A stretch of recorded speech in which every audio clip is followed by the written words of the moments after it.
Hey, Mr. Bartlings here. This week I'm going to be talking about the kettlebell swing, and we're going to break it down into its component parts. Today we're going to start with the hike, which is the very first part of the swing, and the part that if we can't get it right, the rest of the swing really isn't going to happen. So I'm going to do a couple swings and then talk about the hike.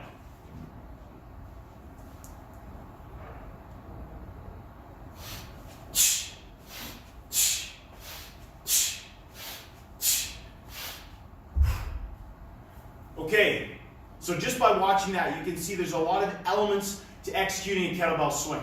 Today we're going to talk about the hike, which is that very first part, the initiating movement of the swing that starts from bringing the kettlebell from the ground to your hips before it even makes it into the air in front of you. So, firstly, figuring out the hike, the first part is figuring out how far does the bell need to be.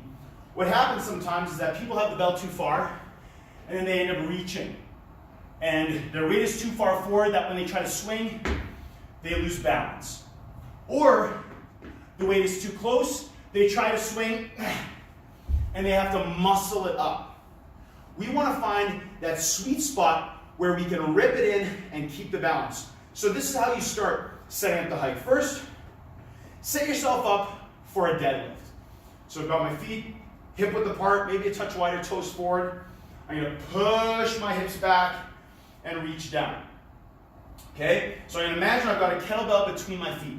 From this point now, I'm going to reach forward. All right?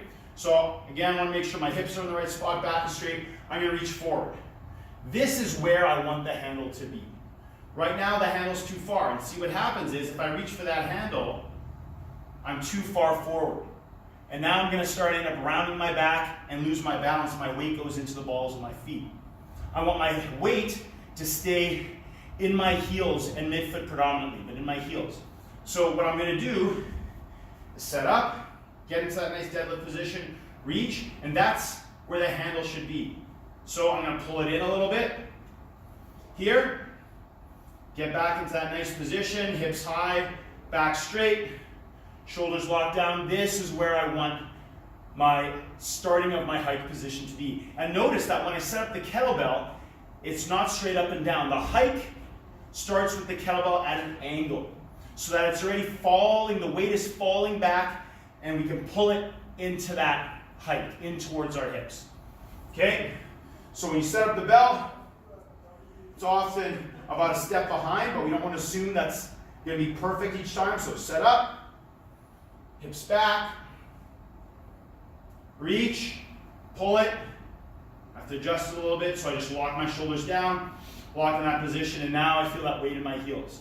So you want to practice that a couple times before you start hiking. Okay? For some people, they figure out where that distance is with a little step. For others, they've got a sense of where it is, get into that deadlift, and then sometimes they have to pull it in, or they might have to back themselves up. But you want to feel like you're in the bottom of the deadlift position. Your knees might bend a little bit more, but you really want to try to keep that position and make sure your weight is back, hips are back. Okay? So that's step one for setting up the hike. The next part now is making sure that you keep that position throughout the entire hike. All right? So this is what I want my hike to look like.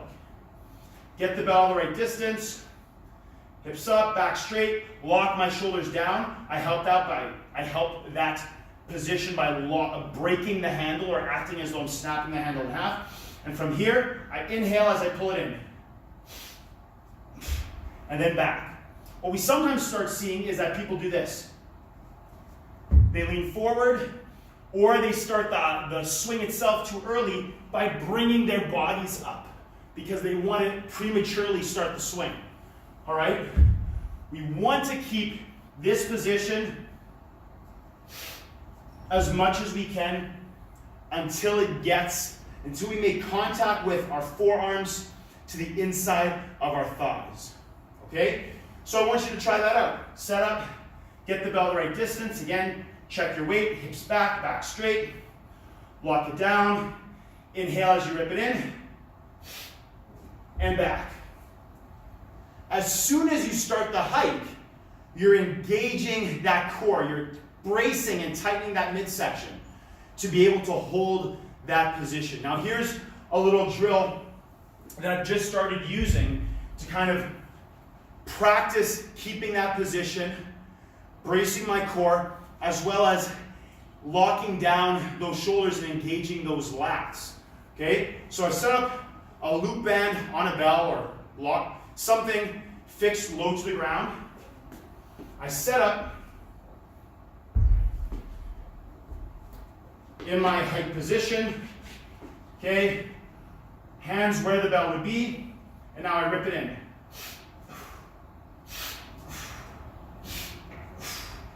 Do that a couple times. You can do it quickly, but then we got to pause it.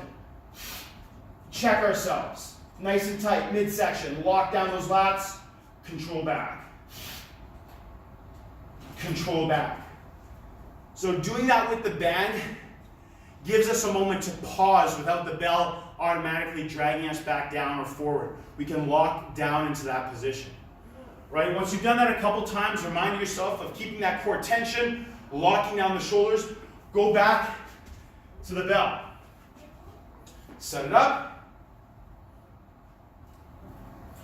Hips up, back straight, lock down the shoulders. Inhale as you rip it in.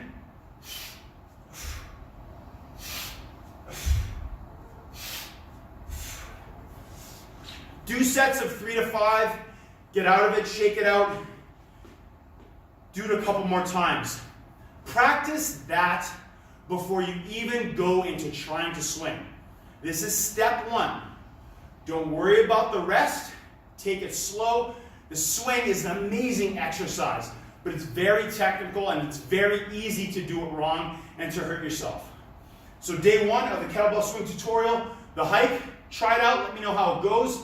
If that band drill helps you out a little bit, and we'll come back on our next video looking at the initiation of the swing.